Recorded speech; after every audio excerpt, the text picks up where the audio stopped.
Halo, selamat malam teman-teman Komsa semuanya dimanapun Anda berada. Apa kabarnya pada malam hari ini? Apakah suara Mimin bisa didengar dengan baik dan jelas? Komen-komen di bawah ya.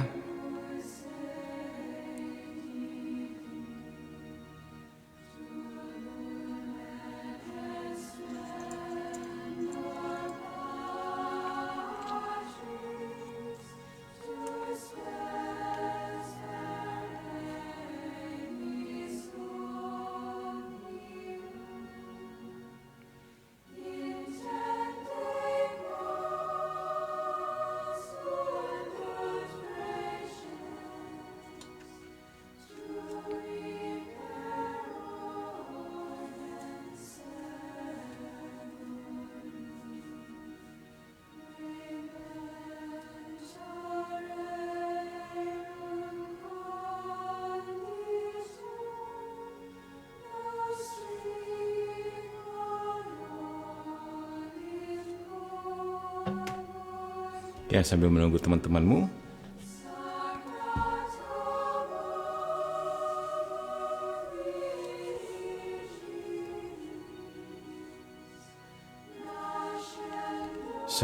temanmu yang lain, kita dengarkan musik yang enak ini.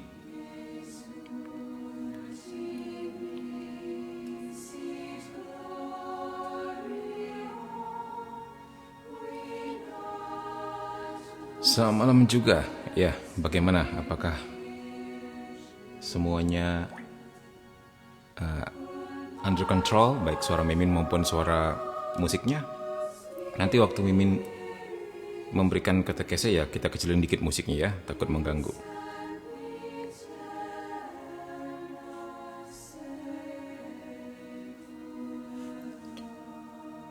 Oke, baik.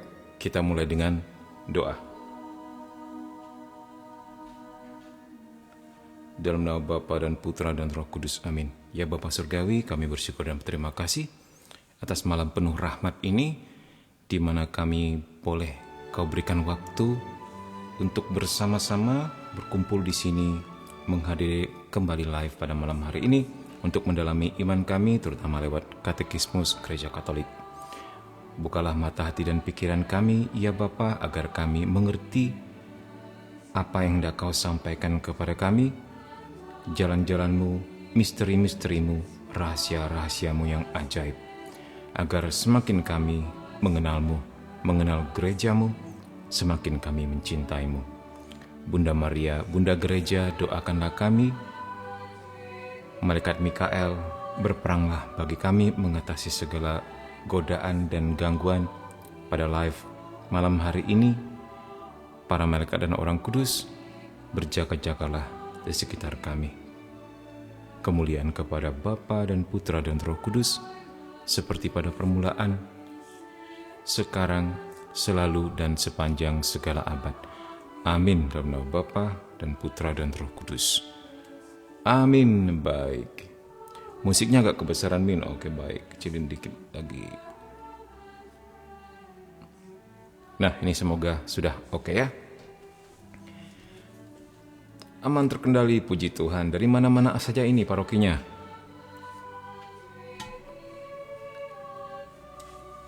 Dari kemarin ada yang Indonesia juga, sampai juga ternyata ke Malaysia, sampai ke Riau juga, bahkan sampai ke mantep nih, sampai ke Malaysia yang bagian di atas Sumatera itu, Semenanjung ya. Puji Tuhan. Semoga pendalaman iman kita bisa menjangkau seluruh dunia. Amin. Nah, malam ini kita membahas apa, Min? Masih dengan buku yang sama, yaitu Katekismus Gereja Katolik. Ya. Nah, pada malam ini kita sudah sampai pada pasal 2. Gereja, umat Allah, tubuh Kristus, dan kenisah Roh Kudus. Dari GYB Surabaya, puji Tuhan.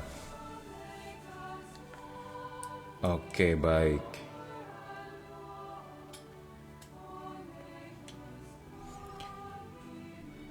Poin pertama, ya. Gereja adalah umat Allah. Di segala zaman dan pada semua bangsa, Allah berkenan akan siapa saja yang menyeganinya dan mengamalkan kebenaran. Ya, jadi Tuhan berkenan kepada siapa saja. Siapa saja di sini dimaksudkan semua orang, ya. Kita bisa melihat di Kisah Para Rasul 10:35.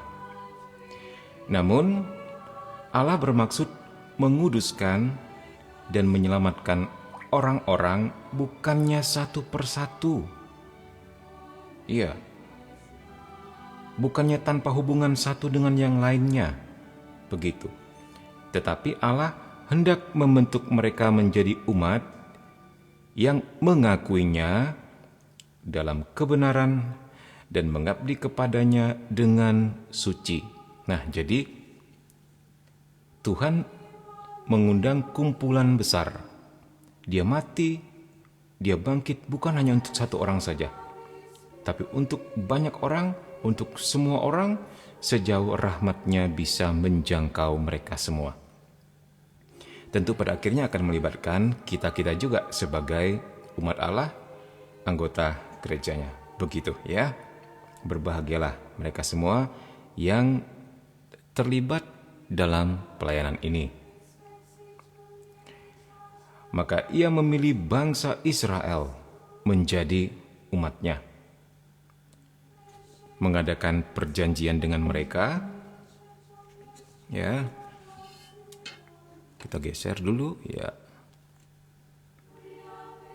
Dan mendidik mereka langkah demi langkah. Nah, jadi pada saat Allah mau menggenapi rencananya untuk keselamatan umat manusia, ingat kita semua masih ingat pada proto-evangelium Kejadian 3:15 saat ketika Adam dan Hawa jatuh ke dalam dosa. Saat itu juga Tuhan menjanjikan penyelamatan. Ya, itu makanya disebut proto-evangelium atau Injil yang pertama atau kabar gembira yang pertama, begitu. Sebelum Injil yang kita kenal sekarang. Ya. Jadi maksudnya sudah sejak di perjanjian lama sekalipun Allah menjanjikan keselamatan itu. Gitu, ya. Dan dia menyiapkan bangsa Israel mulai daripada saat itu langkah demi langkah, dan itu berproses ya. Kita bisa melihat di sepanjang perjalanan bagaimana umat Allah atau Israel itu jatuh dan bangun dalam merespon imannya. Ketika dia setia kepada Tuhan, dia menang atas semua lawan-lawannya. Ketika ia mulai melenceng, mulai mengikuti sesembahan bangsa-bangsa pagan sekitar, dia mulai tercerai-berai, kalah dan hancur. Nah, ya. Jadi kalau kita melihat sejarahnya, nggak benar juga kalau dikatakan Israel nggak pernah kalah. Di perjanjian lama juga berkali-kali jatuh bangun, di mana semua itu mencirikan hubungan mereka dengan Tuhan Allah. Kalau mereka setia, mereka dimenangkan. Kalau mereka tidak setia, mereka seketika tiada kekuatan sama sekali. Karena umat perjanjian ini kekuatannya hanya dari Allah.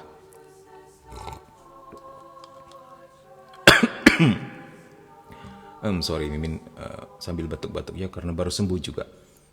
Gereja umat Allah itu mengacu kepada gereja secara universal ya Om. Salam dari kota Kinabalu, Sabah. Ya, gereja secara universal di sini ya. Nah, tapi nanti ikutin aja terus apa yang dimaksud sebagai gereja umat Allah. Kita akan membahas mulai dari kekhususan umat Allah dan sebagainya. Ya, tentunya semua ini dipandang dalam katekismus gereja Katolik ya. Jadi dalam perspektif gereja Katolik.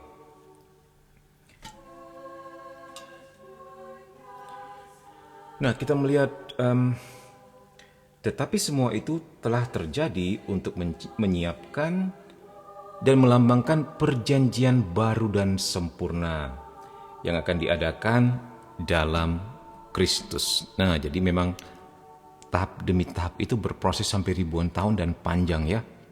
Nggak sesingkat itu. Dan itu terjadi di dalam darahnya. Dari bangsa Yahudi maupun kaum kafir, ya, jadi ini semua saja. Bukan hanya orang Yahudi saja. Ia memanggil suatu bangsa yang akan bersatu padu, bukan menurut daging, melainkan dalam roh. Wow, luar biasa ya.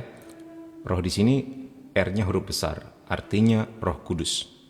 Jadi kita semua, segala bangsa. Baik kamu orang Yahudi maupun kamu bukan orang Yahudi, baik kamu orang Indonesia, baik kamu orang Malaysia, ya. Baik kamu orang Kinibalu di Sabah, atau kamu orang Afrika, bahkan Kutub Utara, semuanya dipanggil untuk bersatu padu, dipanggil oleh roh yang satu dan sama itu.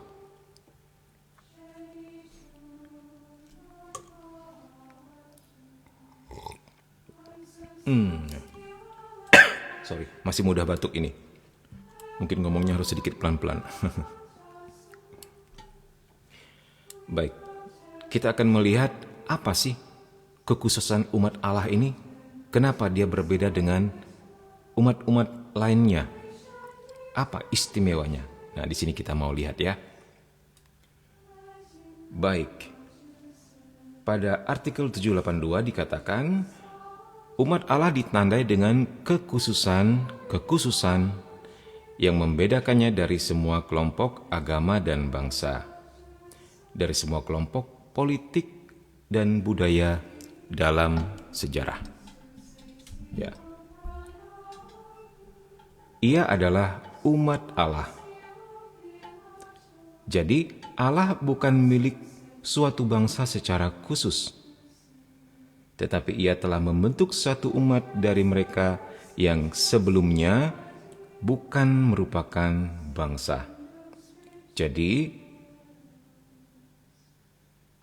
bangsa yang terpilih itu telah dipilih menjadi bangsa yang terpilih, imamat yang rajawi, bangsa yang kudus. Seperti dikatakan di 1 Petrus 2:9. Ya, jadi memang umat pilihan. Poin kedua, orang menjadi anggota umat ini bukan melalui kelahiran jasmani, ya, melainkan melalui kelahiran dari atas dalam tanda petik. Nah, yaitu dari air dan roh. Artinya, mereka lahir oleh iman kepada Kristus dan pembaptisan. Jadi, bukan dari kelahiran jasmani di mana mengandaikan DNA atau keturunan ya, dari kakek, bapak sampai anak sampai cucu gitu. Bukan seperti itu. Tetapi anggota umat yang satu keturunan di dalam lahir dari atas, dari air dan roh, yang imannya kepada Kristus di dalam pembaptisan. Jadi semua saja yang beriman dan dibaptis menjadi umat, bisa menjadi anggota umat ini. Begitu, ya.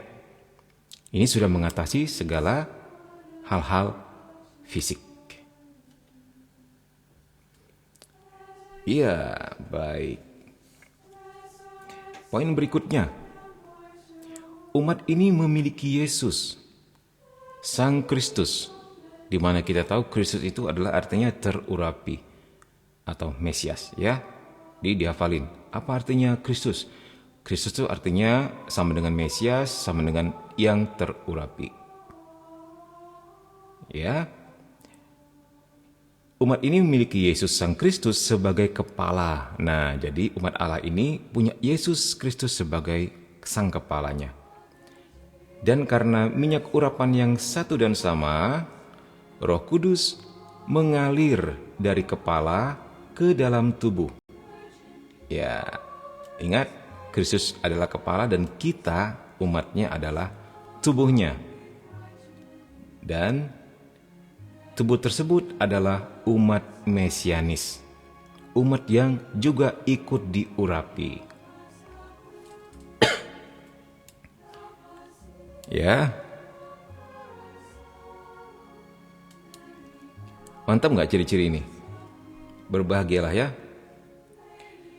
Poin berikutnya, sebagai status hidup, umat ini memiliki martabat dan kemerdekaan putra-putri Allah. Dan Roh Kudus berdiam dalam hati mereka, sebagaimana di dalam Kenisah. Nah, jadi umat ini disertai dengan Roh Kudus, di mana Roh Kudus berdiam dalam mereka dan menjadikan mereka sebagai kenisahnya atau tempat kediamannya. Wow, luar biasa nggak tuh? Nah, terus jadi dihafalin status hidupnya adalah kuasa Roh Kudus, hukumnya adalah perintah baru untuk mencintai. Seperti Kristus sendiri telah mencintai kita. LG 9, Lumen Gentium 9. Itulah hukum baru dari Roh Kudus. Jadi, kita tidak mengenakan lagi hukum dunia ini atau hukum lama di mana mata ganti mata, gigi ganti gigi, lu ditabok pipi kiri, lu balas pipi kanan kiri, lu ditendang sekali, lu balas tendang 2 kali plus pot bunga misalnya begitu ya. Jadi, perintah barunya adalah untuk mencintai. Nah, tentu ini revolusioner pada zaman Yesus pada saat itu, di mana orang cenderung mengikuti kodratnya dalam memperlakukan sesama.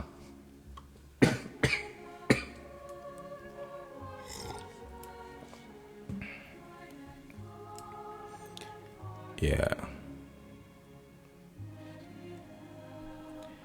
Berikutnya, perutusannya ialah menjadi garam dunia dan terang bumi.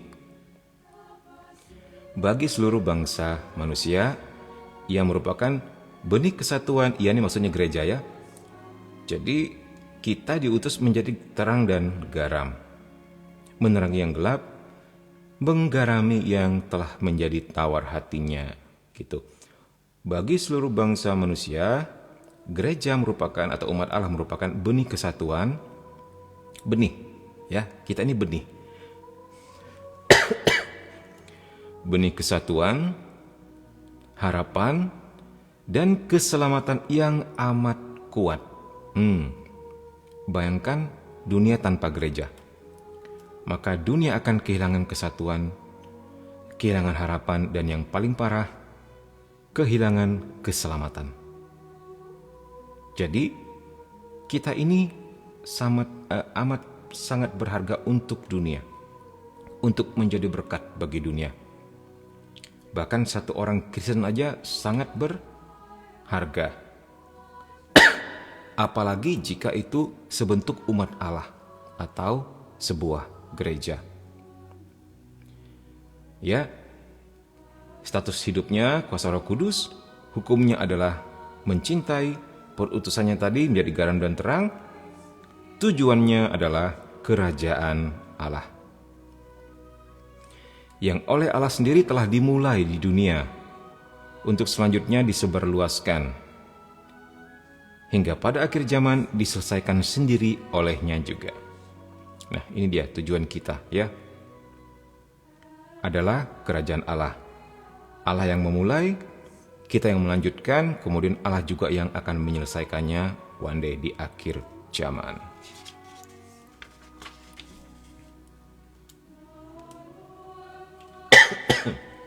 Sorry, batuk-batuk terus.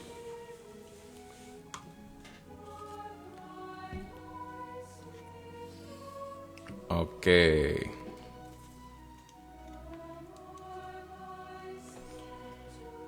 Kita akan melihat umat sebagai imam, nabi, dan raja. Ya. Yesus Kristus diurapi oleh Bapa dengan Roh Kudus dan dijadikan imam, nabi, dan raja. Pernah mendengar istilah ini? Imam, nabi, dan raja. Atau mungkin masih sesuatu yang asing bagi kalian? Ya, biasanya ini adalah disebut sebagai Tritugas Kristus. Ya, pernah min kata Heyo.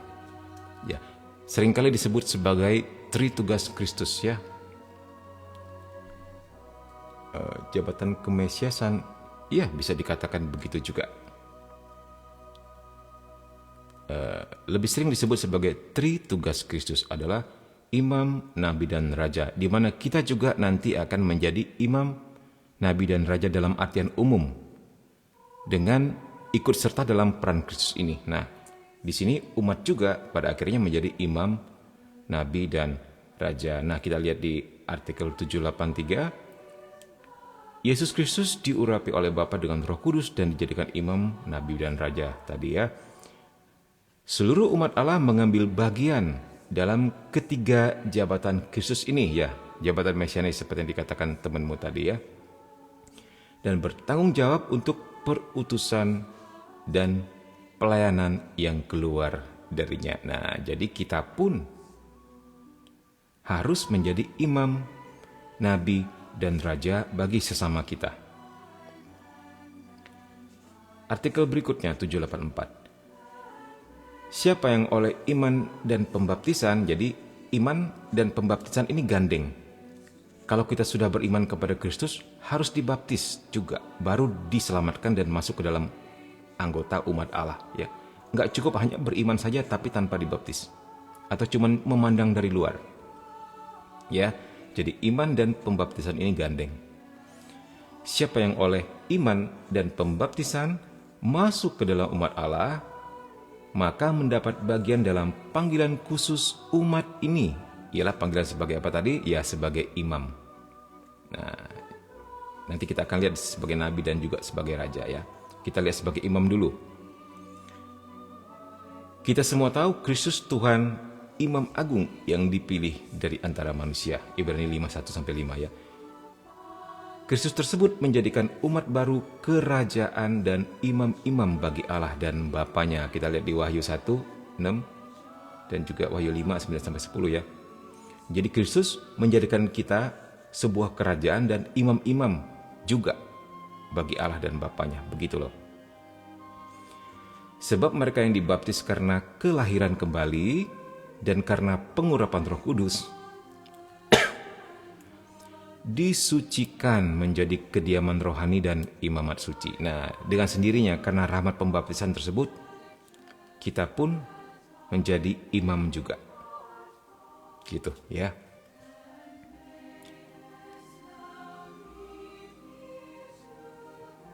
Ya, benar sekali. Tritugas Kristus. Baptisan membawa Tritugas Kristus bagi setiap orang Kristen. Yes. Aduh, batuk. Mantap.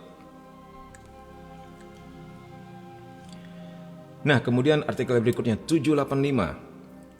Umat Allah yang kudus mengambil bagian juga dalam tugas kenabian Kristus. Nah, kita juga dijadikan nabi di sini. Kalau tadi imam tugasnya menguduskan ya. Imam tugasnya menguduskan orang lain, menguduskan sesama. Nah, kalau dikatakan kenabian, nabi itu tugasnya apa? Menyampaikan firman Allah. Nah, mewartakan firman Allah itu tugas nabi, ya. Nah, kita pun ambil bagian di situ. Karena cita rasa iman adik kodrati yang dimiliki oleh seluruh umat Allah, awam dan hierarki. Nah, cita rasa iman adik kodrati ini adalah sebuah anugerah dari Roh Kudus kepada gereja.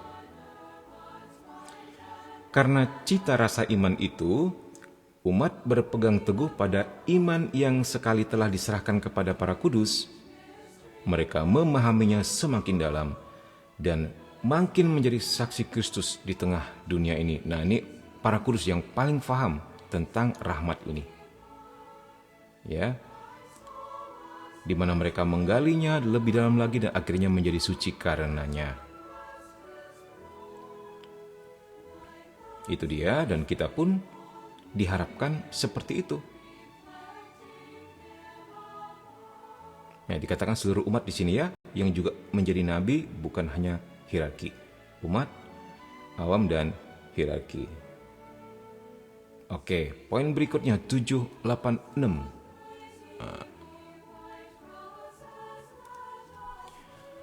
Umat Allah juga mengambil bagian dalam fungsi Kristus sebagai Raja. Nah, ini yang menarik. Raja. Dikatakan bahwa Kristus adalah Raja.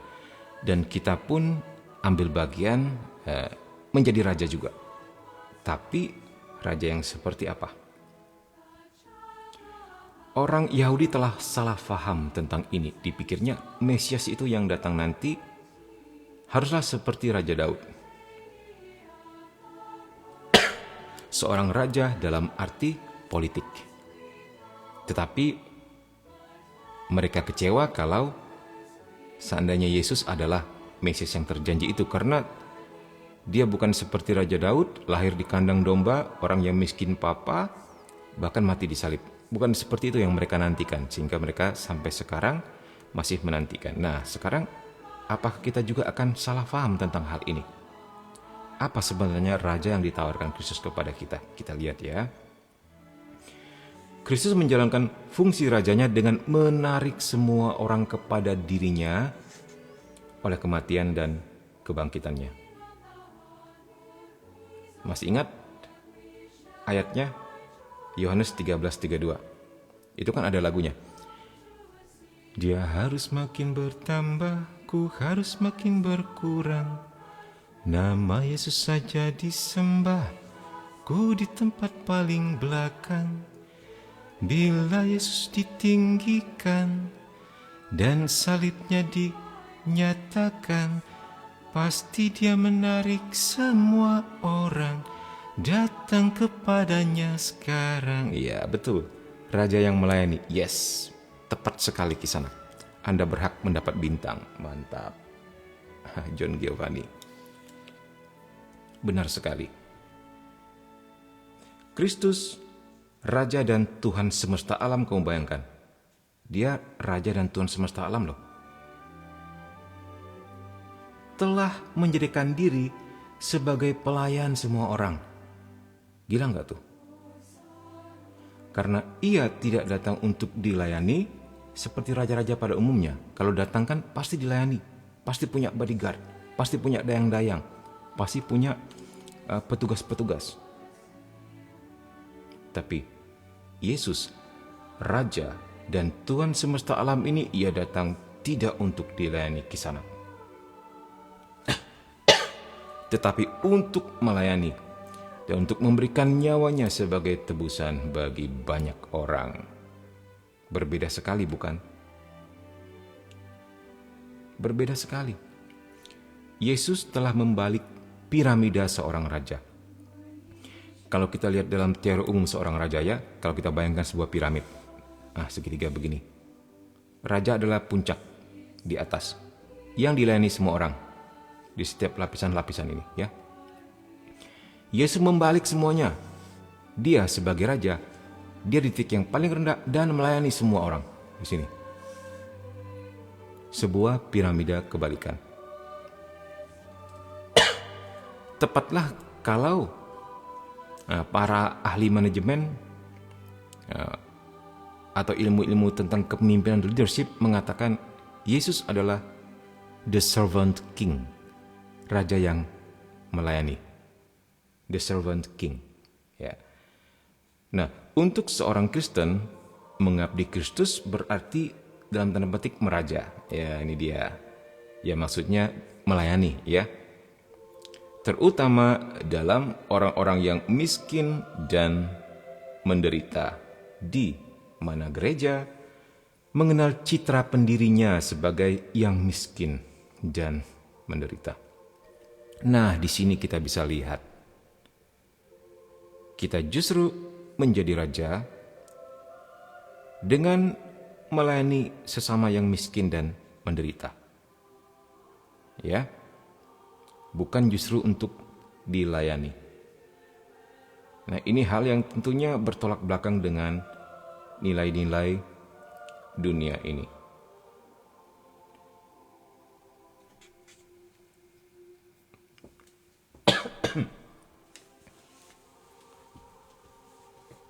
Izin tanya, apakah bahasa roh sama dengan penyembahan? Wah, ini pertanyaan tentang karunia ini ya. Sementara kita di sini membahas tentang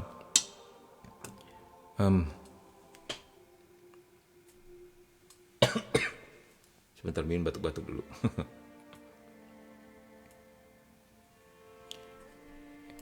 Mungkin orang yang lebih mendalami itu lebih mengerti ya.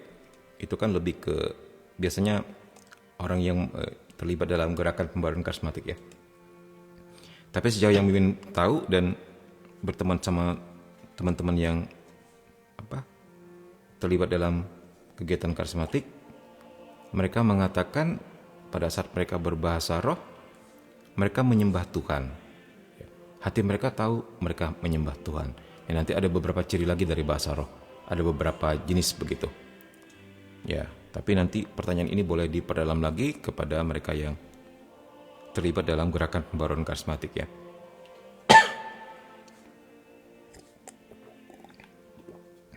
Ya, banyak jalan menyembah Tuhan ternyata ya. Ya, mungkin bahasa roh salah satunya begitu. Oke, baik. Berikutnya dikatakan tadi ya, untuk seorang Kristen mengabdi Kristus berarti meraja dalam tanda petik atau melayani. Karena Kristus sang pendiri kita adalah seorang yang miskin dan juga menderita. Kita sebagai muridnya tidak akan melebihi guru kita. Kalau guru kita miskin dan menderita, kita pun harus siap. Bukan hanya melayani orang miskin dan menderita, bahkan menjadi miskin dan menderita karena dia. Begitu. Jadi sebuah kalimat yang mengatakan, enak ya menjadi Kristen, enak ya percaya Yesus, kamu pasti selalu diberkati, dalam tanda petik berkati dengan keuangan melimpah-limpah, pasti selalu happy dan bahagia, pasti tidak pernah menderita, ya. Pasti uangnya banyak, pasti kaya dan lain-lain. Nah, padahal sebaliknya yang terjadi, ya. Kalau kita diberi kekayaan, itu sebuah berkat tentu untuk orang lain, untuk saling berbagi. Kalau kita dibiarkan mengalami kemiskinan dan penderitaan, tentu kita juga diberi rahmat untuk bisa tabah dan kuat, dan bahkan bisa menguatkan sesama yang menderita di situ, ya. Jadi kita selalu bisa menemukan rahmat dimanapun kita berada sebagai orang Kristen. Begitu. Tapi kita tidak bisa mengatakan orang jahat itu pasti masuk neraka atau orang miskin pasti tidak diberkati. Oh, kita tidak pernah tahu bahwa ternyata bisa-bisa saja Tuhan menggunakan sesiapa saja. Ingat bahkan Yesus semasa pelayanannya 3 tahun itu juga dilayani salah satunya wanita kaya ya. Itu ada di Injil juga. Bukan masalah harta, tetapi masalah di mana hatimu berada. Disitulah hartamu berada. Kalau hartamu adalah Yesus, maka disitulah hatimu berada. Amin ya.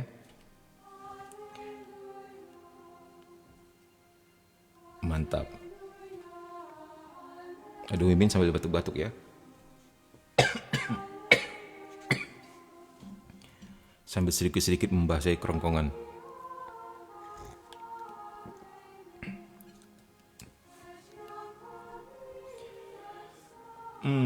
Baik. Nah, ini makin menarik ya, dikatakan umat Allah mempertahankan martabatnya sebagai raja apabila ia setia kepada panggilannya untuk melayani bersama Kristus. Ya. Nah, kita baca tulisan daripada Leo Agung. Semua orang yang dilahirkan kembali dalam Kristus dijadikan raja oleh tanda salib. Nah, ini kita dijadikan raja oleh tanda salib. Sementara urapan Roh Kudus mentahbiskan mereka menjadi imam. Ya, jadi oleh kuasa Roh Kudus, oleh pengurapannya kita menjadi imam. Karena itu, semua orang Kristen yang rohani dan berakal budi harus yakin bahwa mereka terlepas dari tugas-tugas khusus jabatan kami. Jabatan kami itu maksudnya Leo Agung itu seorang imam ya. Ini bisa kita abaikan. Maksudnya, semua orang Kristen yang rohani dan berakal budi harus yakin bahwa mereka berasal dari turunan rajawi dan mengambil bagian dalam tugas-tugas seorang imam. Jadi maksudnya bukan hanya Leo Agung ini, Santo Leo Agung ini doang sebagai imam. Maksudnya imam sebagai jabatan ya. Tetapi kita juga sebagai umat Allah bisa menjadi imam di dalam tugas yang umum. Begitu. Apa yang lebih rajawi daripada jiwa yang dalam ketaatan terhadap Allah menguasai badannya. Nah, jadi untuk kita yang biasa menderita, bisa membantu orang menderita, yang biasa miskin, bisa membantu orang miskin. Untuk kita yang mengalami ini itu dan kita bisa hidup mengatasinya, artinya kita bisa menguasai badan kita, menguasai diri kita, kontrol diri. Apa yang lebih rajawi daripada itu katanya? Ya. Jadi kita ini raja kalau kita bisa mengontrol diri kita sendiri dengan segala emosi dan spiritual kita. Begitu. Jadi artian raja di sini sudah dalam artian spiritual, sudah dalam artian mental, bukan dalam artian fisik lagi. Dan apa yang lebih sesuai dengan tugas-tugas imam daripada menyerahkan kepada Tuhan hati nurani yang murni dan di atas altar, hati mempersembahkan kepada Tuhan korban tak bercelah, yakni kesalehan. Nah, jadi kekudusan seorang imam itu ditentukan dari hatinya yang saleh, yang berserah kepada Tuhan. Ya, untuk dikatakan bahwa dia seorang imam yang tugasnya menyucikan baik dirinya sendiri, keluarganya maupun sesama, semua itu diukur dari kesalehannya, diukur dari kemampuan dia menyerahkan hatinya di altar, begitu ya.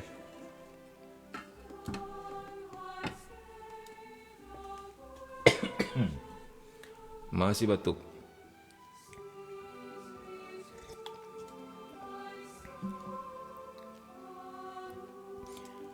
Apakah Sang Bapa merupakan esensi dari Kristus Raja itu, atau Kristus Raja merupakan esensi dari imam?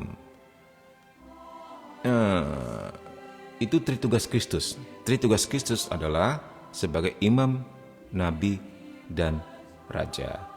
Itu adalah tugas yang dia terima dari Bapanya. Dan dia melaksanakannya dengan keseluruhan esensinya, dengan kerelaan yang besar, di mana tujuannya adalah untuk membentuk suatu sekumpulan umat Allah yang diberikan rahmat yang sama, yaitu menjadi juga imam, nabi, dan raja bagi sesamanya ya.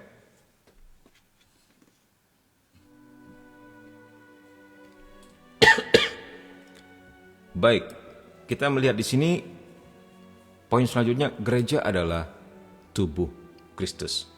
Nah, ini yang menarik. Ini menurut Mimin sangat menarik. Gereja adalah persekutuan dengan Yesus. Persekutuan itu maksudnya bukan satu kutu ya. Kutumu dan kutuku jadi satu. Bukan begitu. Bersekutu. Jadi bersekutu itu bersetuju, bersepaham, berkumpul bersama-sama, ya, menjadi teman, menjadi kelompok, itu dia. Artikel 787, sejak awal Yesus membiarkan para muridnya mengambil bagian dalam kehidupannya. Nah, ini dia. Ini kalau kalian nonton film The Chosen, ya, Mimin nontonnya di aplikasi Lok di Android. Itu menarik sekali. Luar biasa. Mimin suka sekali nontonnya. Itu menggambarkan bagaimana hubungan Yesus dengan murid-muridnya gitu kan, begitu akrab, dia berbagi apa saja dengan murid-muridnya. Berbagi sukacitanya, berbagi kesulitannya juga, begitu. Dan dia membiarkan para muridnya ambil bagian dalam kehidupannya, bahkan seluruhnya. Pelan-pelan ia menyingkapkan bagi mereka misteri kerajaan Allah dan memberikan mereka bagian dalam perutusannya, dalam kegembiraannya, dan bahkan dalam kesengsaraannya. Nah, ini dia.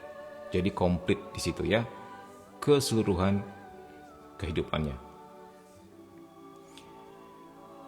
Yesus berbicara mengenai hubungan akrab antara dia dan mereka yang mengikuti dia, yaitu kita-kita ini. Sabdanya apa? Yohanes 15:4-5, tinggallah di dalam aku, dan aku di dalam kamu. Akulah pokok anggur, dan kamulah ranting-rantingnya.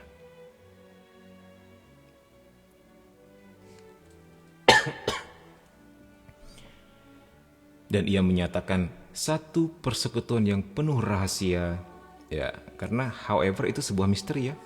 Bagaimana Allah mau bersekutu dengan manusia itu tetap sebuah misteri. Dikatakan penuh rahasia dan real, tapi juga nyata gitu loh. Real, nyata.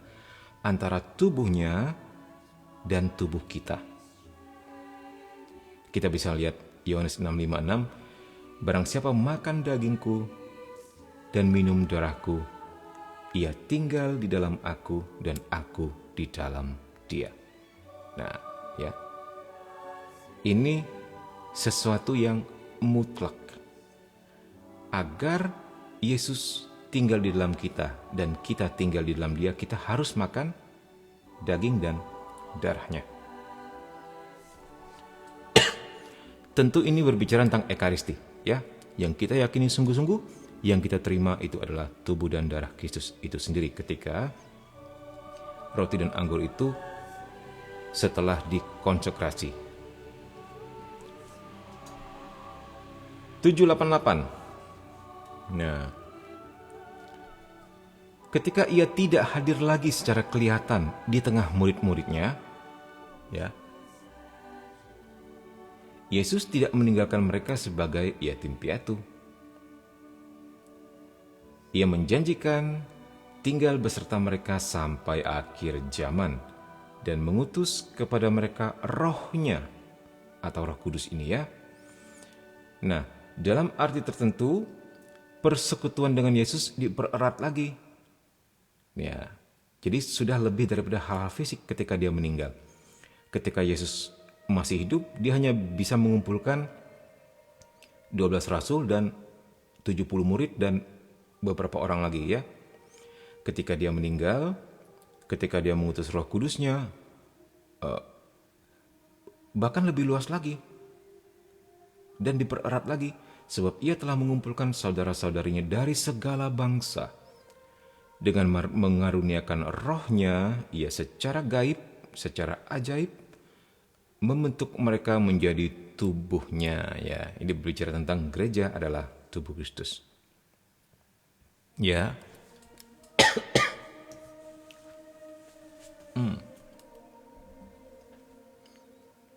Mantap. Terima kasih yang sudah setia stay di sini. Yang sudah like, yang sudah kasih gift. Nah, puji Tuhan ya. Semoga betah. Di samping materinya berat, Mimin juga batuk-batuk ya. Ya, baik. Ada yang ingin ditanyakan dari sini tentang gereja adalah tubuh Kristus? Kalau bisa sih pertanyaannya menyangkut ini gitu ya. Kalau bisa, ya mau tanya yang lain aja nggak apa-apa sih ya. Tapi tentu pengetahuan Mimin tentang hal itu nggak terfokus jadinya begitu atau terbatas.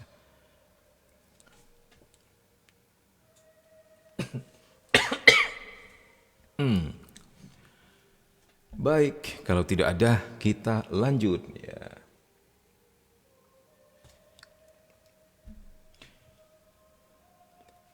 Artikel 789 dikatakan, perbandingan gereja dengan tubuh menyoroti hubungan yang mesra antara gereja dan Kristus. Jadi, gereja tidak hanya terkumpul di sekelilingnya, tetapi dipersatukan di dalam dia, dalam tubuhnya. Nah, ini sebuah persatuan. Jadi kita bukan sekedar pengikut Kristus, kita bukan sekedar orang yang berkumpul di sekeliling dia, enggak. Tetapi dipersatukan dengan dia. Wow, sedap men ya. di dalam tubuhnya. Keren bukan? Nah, 3 aspek gereja sebagai tubuh Kristus perlu ditonjolkan secara khusus. Nih, bagus banget nih, dihafalin. Pertama, kesatuan semua anggota satu dengan yang lain oleh persatuannya dengan Kristus. 2. Kristus sebagai kepala tubuh. 3. Gereja sebagai mempelai Kristus. Nah ya, jadi ini keren, 3 aspek gereja sebagai tubuh Kristus. Pertama, kesatuan anggota dengan umat-umat lainnya, maksudnya begitu ya, kesatuan semua anggota dalam persatuannya atau oleh persatuannya dengan Kristus. Karena kita percaya dengan Kristus yang sama, maka kita dipersatukan menjadi satu anggota, menjadi satu gereja. Dengan Kristus sebagai kepalanya, nah, kita sebagai anggotanya, tetapi juga gereja dipandang sebagai mempelai Kristus di sini. Begitu. Oke, baik. Kita mau melihat tubuh yang satu-satunya. 790.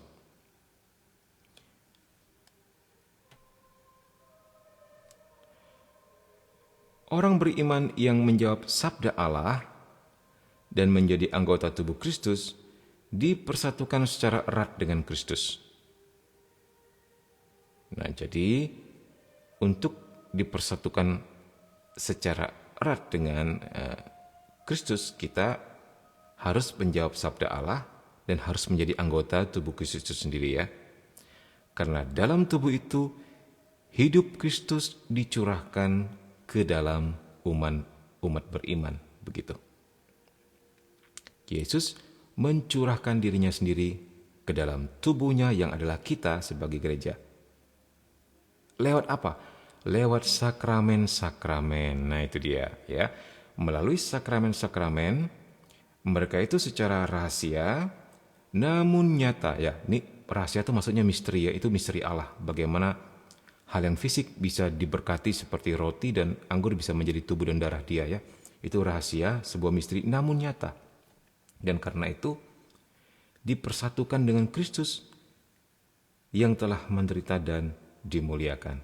Jadi lewat sakramen-sakramen mereka itu secara rahasia namun nyata dipersatukan dengan Kristus. Maksudnya kita, gereja atau umat Allah, dipersatukan dengan Kristus yang telah menderita dan telah dimuliakan. Ini berlaku terutama untuk pembaptisan. Nah, yang karena pembaptisan kita dipersatukan dengan kematian dan kebangkitan Kristus. Dan untuk ekaristi, nah, ekaristi dijelaskan di sini apa? Yang karena ekaristi ya, kita secara nyata ikut serta dalam tubuh Tuhan. Maka kita diangkat untuk bersatu dengan Dia dan bersatu di antara kita. Begitu.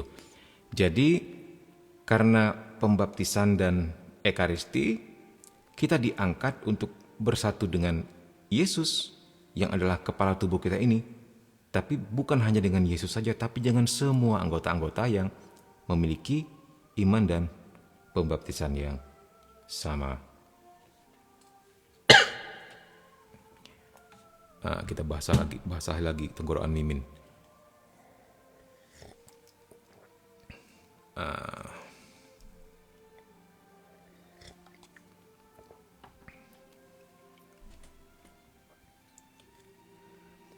Nah, ini juga menarik. Poin 791. Kesatuan tubuh tidak menghapus perbedaan antara anggota-anggotanya. Jadi, ya, yang berbeda pasti tetap ada. Ya, tetapi itu justru merupakan sebuah kekayaan dan menjadi sebuah pembagian tugas pada akhirnya. Dalam pembentukan tubuh Kristus berlaku perbedaan anggota dan tugas. Nah, ini dia. Jadi, satu roh yang satu dan sama itu, maksudnya Roh Kudus, yang membagi-bagikan anugerahnya yang beraneka ragam, sesuai kekayaan Allah dan sejalan dengan kebutuhan pelayanan demi kepentingan gereja. Ya, jadi demi kepentingan pembangunan gereja, pembangunan umat Allah ini, Roh Kudus membagikan banyak sekali karunia. Tentu setiap orang akan mendapatkan karunia yang berbeda-beda, tapi sumbernya satu dan sama.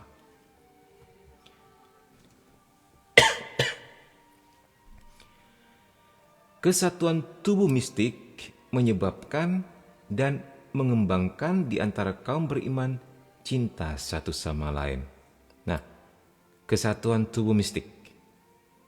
Ada yang sudah pernah mendengar istilah tubuh mistik atau tubuh mistik Kristus? Atau masih asing dengan istilah ini? Itu artinya apa, Min? Tubuh mistik atau tubuh mistik Kristus artinya apa, Min? Ada yang tahu?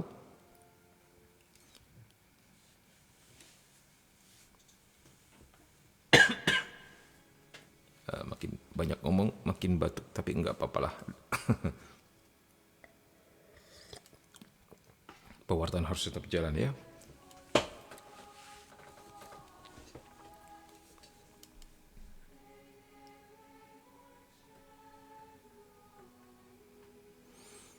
Tubuh mistik Kristus. Ada yang tahu?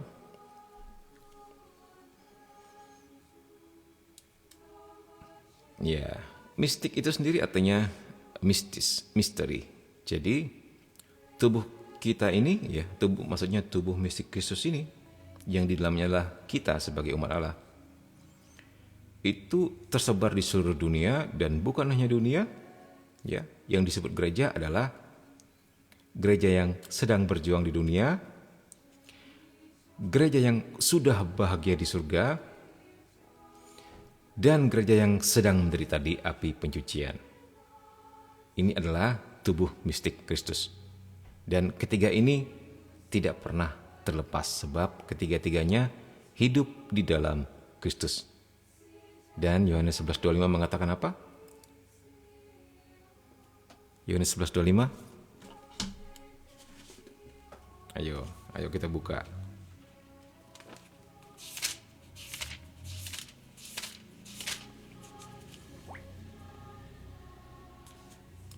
Akulah kebangkitan dan hidup. Barang siapa percaya kepadaku, ia akan hidup walaupun ia sudah mati. Jadi, di dalam Kristus tidak ada yang namanya orang mati, ya. Kita semua hidup kekal. Begitu. Nah, oke. Itulah tubuh mistik Kristus, di mana Kristus sebagai kepala dan kita sebagai anggotanya, juga tiga gereja tadi, ya. Kesatuan tubuh mistik menyebabkan dan mengembangkan di antara kaum beriman cinta satu sama lain. Maka bila ada satu anggota yang menderita, semua anggota ikut menderita. Atau bila satu anggota dihormati, semua ikut bergembira, ya. LG 7. Ini terjadi dengan para kudus, ya. Ketika diumumkan seorang santo dan santa yang baru, kita semua bergembira dan kita bisa mengambil rahmat daripada itu, ya. Di seluruh dunia. Gereja-gereja di seluruh dunia berbahagia, tapi ketika ada gereja yang terkena kasus, semuanya menjadi sedih, begitu, ya. Nah, bila ada satu anggota yang menderita, semua anggota ikut menderita. Atau bila satu anggota dihormati, semua anggota ikut bergembira, ya tadi. Kesatuan tubuh mistik mengatasi segala pemisahan antar manusia, ya. Karena kamu semua yang dibaptis dalam Kristus telah mengenakan Kristus. Dalam hal ini, enggak ada lagi yang disebut orang Yahudi atau orang Yunani, enggak ada lagi yang disebut hamba atau orang merdeka, enggak ada lagi laki-laki atau perempuan, karena kamu semua adalah satu di dalam Kristus Yesus. Galatia 3, 27, 28. Mantap.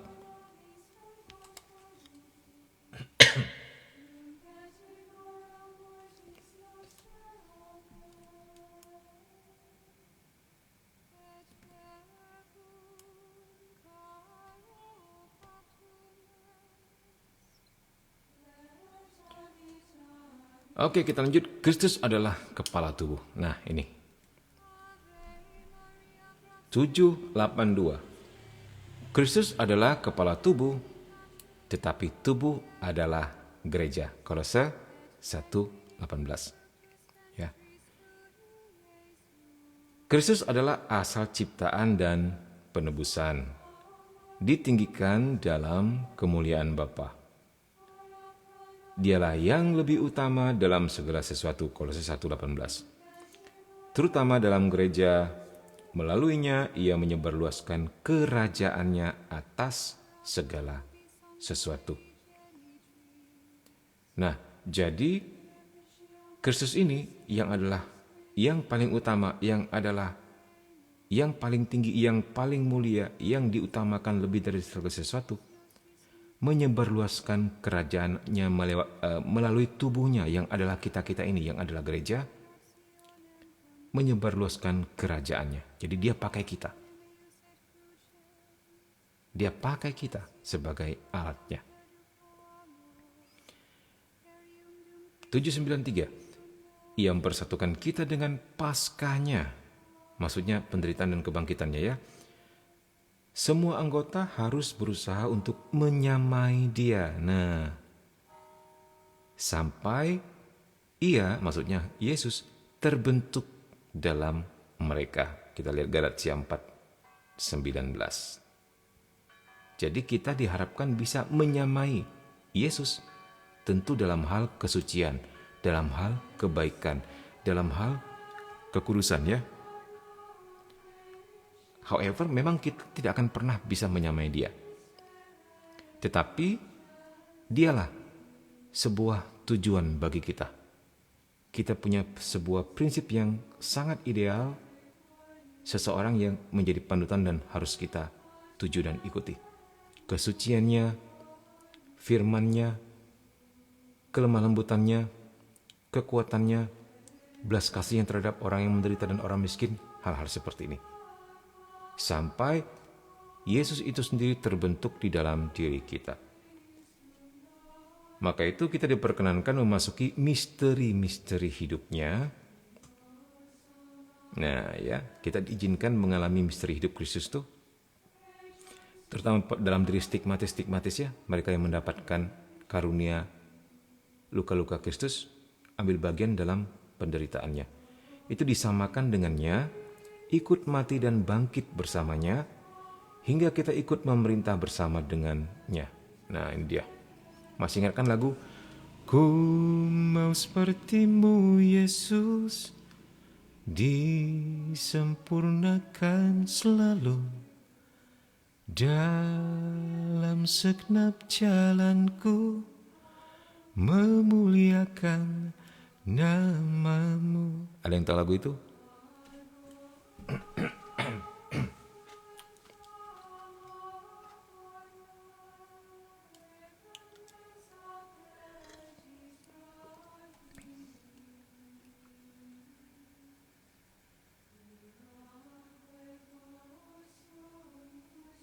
Bagus suara Amin, puji Tuhan. Amin diberkati segala sesuatu dengan baik, puji Tuhan.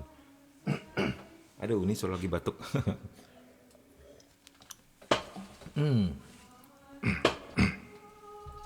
Pingin sih Mimin sekali-sekali sambil main musik, sambil memberi kata kisahnya, tapi kalau tiba-tiba teringat pada sebuah lagu seperti tadi ya, Mimin main, terus kita nyanyi sama-sama.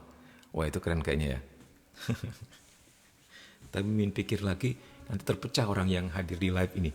Apakah mau dengarkan musiknya atau mendengarkan pengajarannya gitu kan. Jadi ditangguhkan dulu dah. Karena Mimin juga organis ya, organis gereja. Jadi pemain musik juga gitu. Salam kenal dari Balikpapan Bang, salam kenal. Puji Tuhan Balikpapan diberkati ya. Shalom, shalom.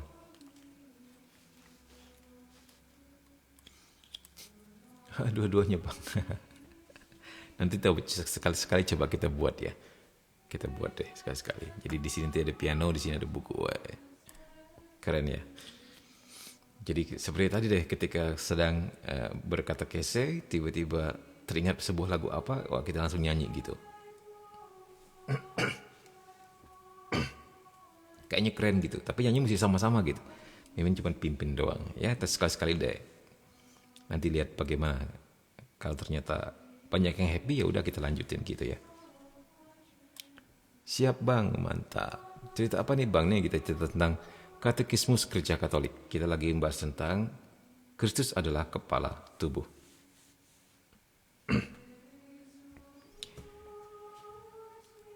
Oke, poin berikutnya 794.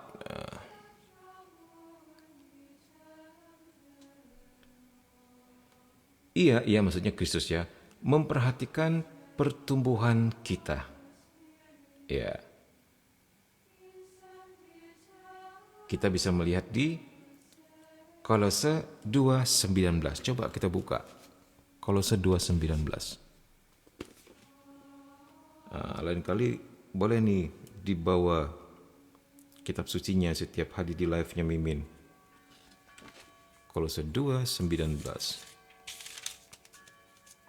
Dikatakan apa di situ? Tetapi dalam Tuhan Yesus, ku harap segera mengirimkan Timotius kepadamu. Oh, bukan ini Filipi ya. Sebentar. Nah, sedang ia tidak berpegang teguh kepada kepala, dari mana seluruh tubuh yang ditunjang dan diikat menjadi satu oleh urat-urat dan sendi-sendi menerima pertumbuhan ilahinya. Nah, jadi ini berbicara tentang tubuh Kristus ya. Kalau kita tidak berpegang teguh pada kepala ya, yang adalah Kristus, maka kita nggak akan ditunjang,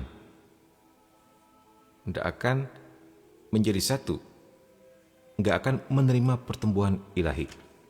Nah, ini yang dikatakan di sini tadi apa? Ia memperhatikan pertumbuhan kita. Karena rahmatnya yang selalu dia alirkan lewat sakramen-sakramennya. Maksudnya di situ, kita akan bertumbuh di dalam penerimaan sakramen-sakramen tersebut. Dan itulah cara bentuk Tuhan memperhatikan pertumbuhan kita. Supaya memungkinkan kita untuk tumbuh menuju Dia, Sang Kepala kita, Kristus memperlengkapi tubuhnya yang adalah gereja dengan anugerah dan pelayanan, yang olehnya kita dapat membantu satu sama lain di jalan keselamatan. Wow, ini keren ini. Jadi kita saling bantu-membantu di dalam jalan keselamatan dengan pelbagai karunia, pelbagai talenta yang telah Tuhan kasih kepada kita. Di mana perbedaan-perbedaan karunia atau anugerah di antara kita tersebut adalah sebuah kekayaan, ya, dan sebuah perlengkapan yang tentunya saling memperkaya dan melengkapi.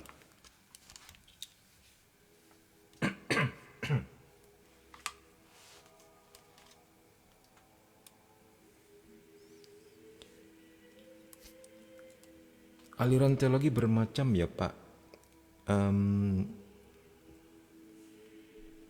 Ya, jadi ini memang katekismus Gereja Katolik ya. Beginilah teologi Katolik. Ya, setiap gereja mungkin yang lain punya teologinya juga begitu. Ada bermacam-macam teologi gitu kan.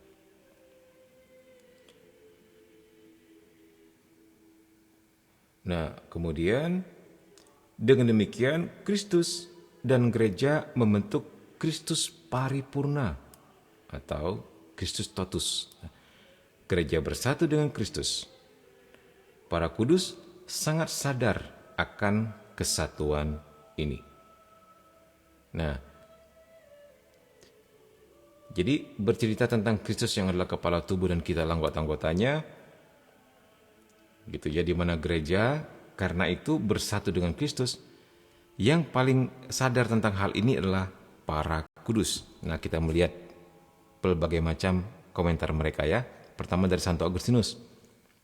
Santo Agustinus mengatakan begini, maka marilah kita bergembira dan berterima kasih bahwa kita tidak hanya menjadi Kristen, tetapi Kristus Mengertikah saudara-saudara, dapatkah kamu memahami rahmat yang Allah berikan kepada kita ketika Ia memberikan kepada kita Kristus sebagai kepala?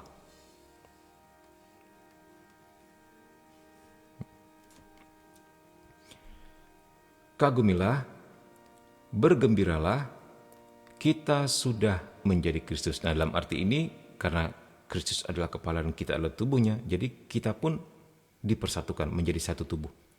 Dan kita menjadi Kristus juga, begitu. Karena kalau Ia sang kepala, kita anggota-anggota, maka seluruh manusia adalah Dia dan kita.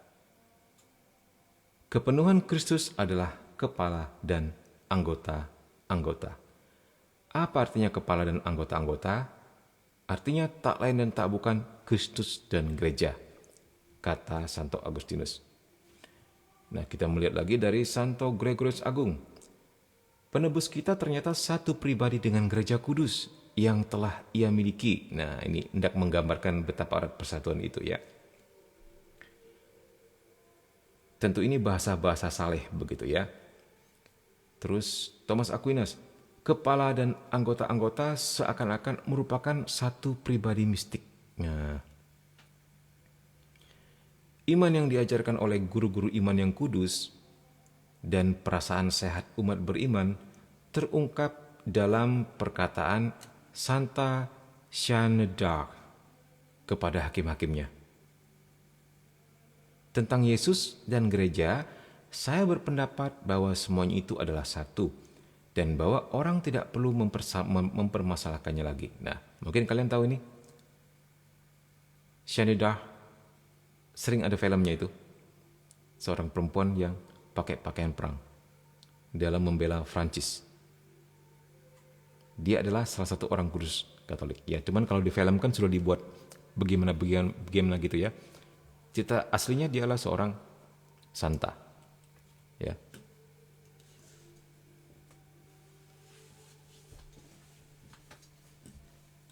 Katolik luar biasa keren, puji Tuhan. Ilmu teologi Katolik keren, Pak, puji Tuhan ya. Semoga semuanya juga keren. Amin.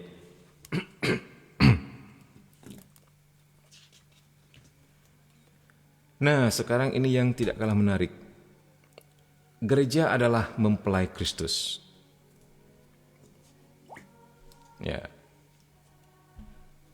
Kesatuan antara Kristus dan gereja, kepala dan anggota-anggota tubuh, berarti juga bahwa kedua-duanya memang berbeda.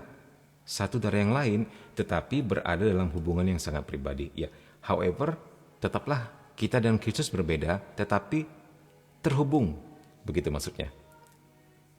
Dengan sebuah hubungan yang sangat pribadi. Aspek ini sering dinyatakan dengan gambar melalui pria dan wanita. Bahwa Kristus adalah pengantin pria dari gereja, itu telah dinyatakan oleh para nabi dan Yohanes Pembaptis mengumumkannya. Ya, kita bisa lihat di Yohanes 3:29 ya. Dikatakan apa di situ? Yohanes 3:29.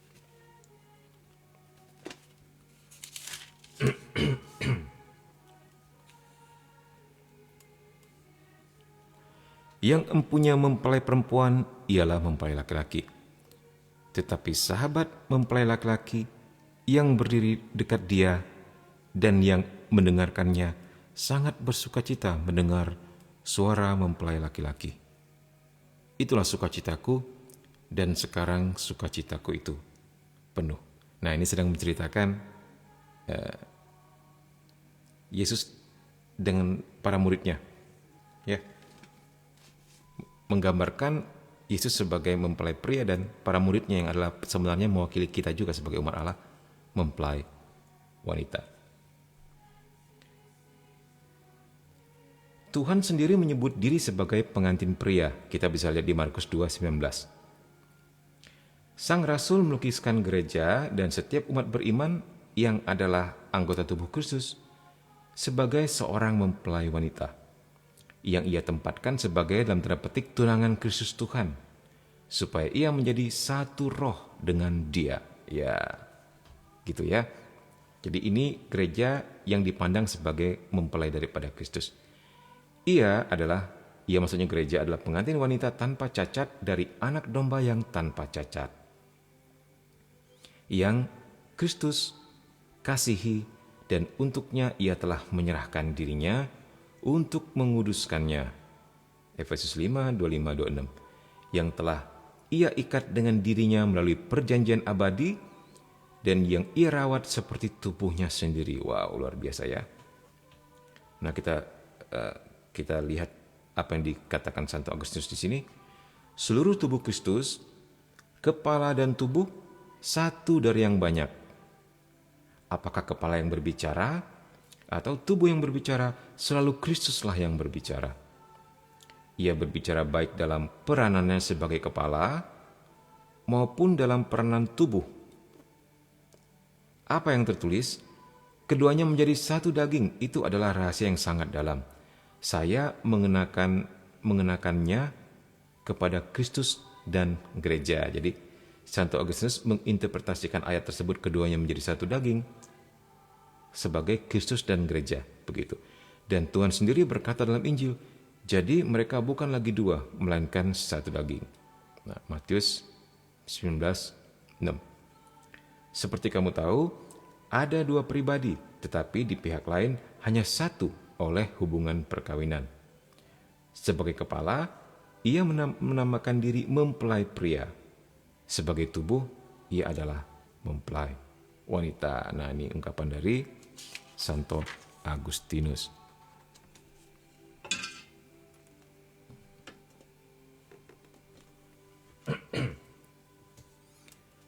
Luar biasa, masih ada 11.000 orang di sini, padahal pembahasan kita luar biasa tidak menarik ya. Oke, kita lanjut. Gereja yang adalah kenisah Roh Kudus. Nah, tadi sudah disebut gereja sebagai apa? Tubuh Kristus, dan Kristus adalah sebagai kepala. Kemudian disebut lagi sebagai mempelai Kristus. Nah, ini disebut juga sebagai kenisah Roh Kudus. Kita mau bahas satu-satu maksudnya gimana. Artikel 797. Sebagaimana roh kita, artinya jiwa kita untuk anggota-anggota kita, demikianlah Roh Kudus untuk anggota-anggota Kristus, untuk tubuh Kristus yang ialah gereja. Santo Agustinus. Ya, rupanya pengajaran Santo Agustinus banyak sekali dipakai di katekismus ini ya, untuk membentuk sebuah teologi Katolik. Artinya apa di sini? Jadilah jasa Roh Kudus sebagai prinsip yang tidak tampak, bahwa semua bagian tubuh terikat di antara mereka satu dengan yang lain, maupun juga dengan kepala mereka yang mulia. Karena roh itu, maksudnya Roh Kudus, secara utuh berada di dalam kepala, juga utuh di dalam tubuh, juga utuh dalam anggota masing-masing. Nah, ini menurut Pius ke-12. Jadi Roh Kudus menjadikan gereja kenisah Allah yang hidup, karena dia empowering. Apa tuh namanya ya bahasa Indonesianya? Empowering itu memberi kekuatan, memberi daya hidup kepada gereja. Nah, karena Roh Kudus itu berlaku demikian di dalam gereja, baik di dalam diri Kristus sebagai kepala yang dialirkan kepada kita, tubuh-tubuhnya sebagai anggotanya, Roh Kudus itu memberi hidup akhirnya kepada kita. Anugerah ilahi ini dipercayakan kepada gereja. Di dalamnya dicanangkan persekutuan dengan Kristus. Artinya Roh Kudus. Jadi Roh Kudus ini penjamin kebakaan, peneguh iman kita, tangga surga menuju Allah. Di mana ada gereja, di situ ada Roh Allah, dan di mana ada Roh Allah, di sana ada gereja dan semua rahmat. Ini menurut Santo Irenaeus. Wow. Mantap ya. Jadi karena Roh Kudus itu hidup di dalam gereja, maka kita disebut juga kenisah Roh Kudus. Gereja adalah kenisah Roh Kudus. Ini tentu saja gereja yang dipandang sebagai sebuah gereja yang ideal ya, dalam arti seperti ini ya. Sementara kita sendiri tahu, kita juga sebagai anggota tubuh Kristus seringkali menjadi umat Allah yang gak ideal dengan segala dosa-dosa kita. Nah, Untuk itu, benarlah sebuah istilah yang mengatakan, gereja itu sekaligus kudus juga sekaligus berdosa. Kudus karena rahmat-rahmat ini, berdosa karena tingkah laku kita yang berkecenderungan terhadap dosa. Dan tentu, hidup di dalam gereja itu dengan segala sakramen-sakramen yang kita terima yang mengalirkan sekian banyak rahmat, kita dibentuk dari situ untuk menjadi lebih baik dan lebih baik lagi. Ya, jadi dosa-dosa tersebut berakhirnya digerus dan dibawa kepada kekudusan daripada gereja itu sendiri. Sehingga lama-lama ketika kita patuh kepada iman, patuh kepada sabda, patuh kepada semua perintah-perintahnya, maka kita pun akan menjadi sebuah gereja yang ideal, menjadi anggota-anggota tubuh Kristus yang semakin suci, semakin kudus, semakin menyerupai Kristus, dan itulah yang terjadi seperti yang diharapkan, ya. Kita menjadi Knisah Roh Kudus, menjadi mempelai Kristus, dan juga menjadi anggota tubuh yang ideal tersebut, ya.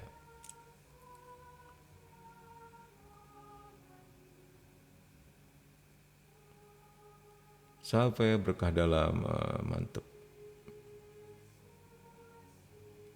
Pembelajaran itu biasa mau dibaptis ya Pak. Nah kalau ini, oh ya katekumén ya, itu katekumén itu biasanya berapa bulan? 6 bulan sampai setahun ya, tergantung kebijakan masing-masing paroki ya. Terus kalau gagal, kalau jumlah kehadirannya tidak memenuhi atau ada tugas yang tidak dilakukan, bisa ngulang tahun depan. Begitu tuh, kalau untuk menjadi Katolik ya berat banget. Bersyukurlah yang dibaptis ya lahir. Katekumennya diserahkan kepada orang tua, untuk sejak kecil mulai diajarin begitu. Tapi kalau baptis dewasa itu, ya memang ada menguntungkannya, ada tidak menguntungkannya. Kurang menguntungkannya dalam tanda petik yaitu bisa lama katekumennya ya. Tapi menguntungkannya kita menerima pembaptisan dengan mengerti iman kita. Kita belajar banyak hal-hal seperti ini, tapi diringkas. Ini sih yang Mimin sajikan kepada kalian yang sudah sangat mendalam. Ini sebenarnya kelas anak kuliah ini ya, kelas S1 S2 ini. Ya, tapi kalau kalian bisa mengerti ya mantep.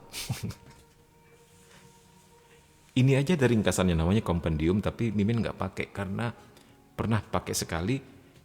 Rasanya imajinasi Mimin kurang gitu, nggak dapet. Ya udah kembali ke sini lagi deh, kembali ke sini lagi gitu. Ya.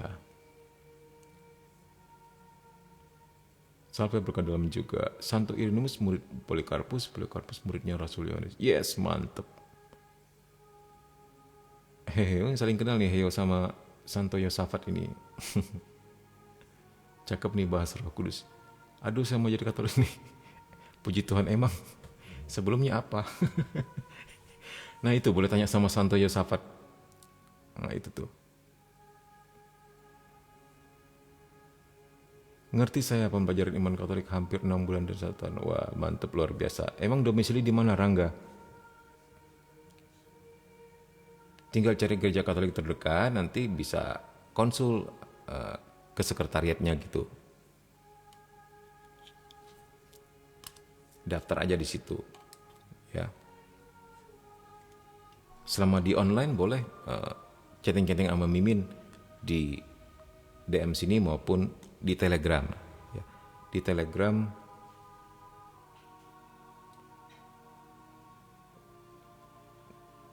ini di Telegram Komsa KKSM online. Nah, atau Mimin di situ nanti Mimin masukin ke dalam grup. Kita bisa sharing di situ, bisa feel free to chat dan sebagainya. Juga ada sesuatu yang pingin dibahas lebih mendalam lagi, bisa di situ juga. Kalau di sini kan ketikannya jumlahnya terbatas gitu kan, dan mana Mimin juga tidak memberi kesempatan untuk komal ya, apa sih namanya, komunikasi massal ya. Takut malah kacau gitu. Tapi mungkin one day kita bisa komal-komal sekali-sekali. Dulu pernah sih Mimin bikin komal pada waktu membahas demonologi ya. Tapi testimoninya malah ngaco. Sampai beberapa teman-teman bilang, turunkan Mimin, turunkan. Akhirnya komalnya berubah jadi pengajaran sesat. Karena mereka yang memberi kesaksian tuh malah memberikan teori juga yang dia yakini gitu. Aduh, jadi kacau balau gitu ya. Ya. Di Cimahi dekat Ignatius, ya baik.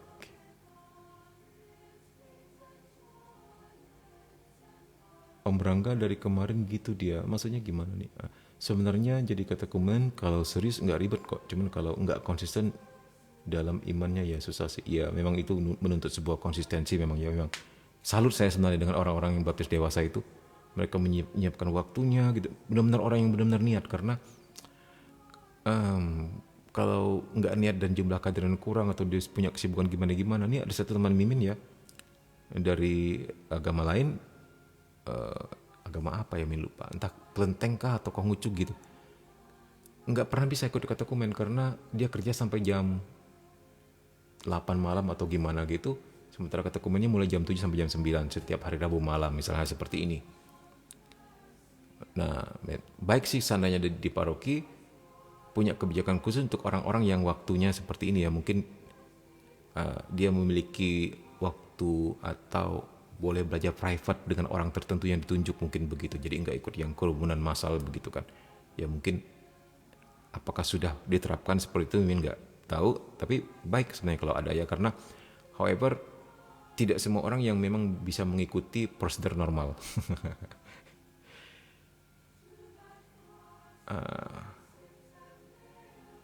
Betul diperlukan katekumen yang kuat. Boleh Romo buka komal untuk pengajaran iman. Panggil Mimin ya, Mim bukan Romo. Di sini katekumen selesai misa sih biasanya hari Minggu pagi. Wah mantep tuh. Biasanya berapa jam? Mas Santo Yosafat Kunsevik, bacanya gimana nih? Kunsevik.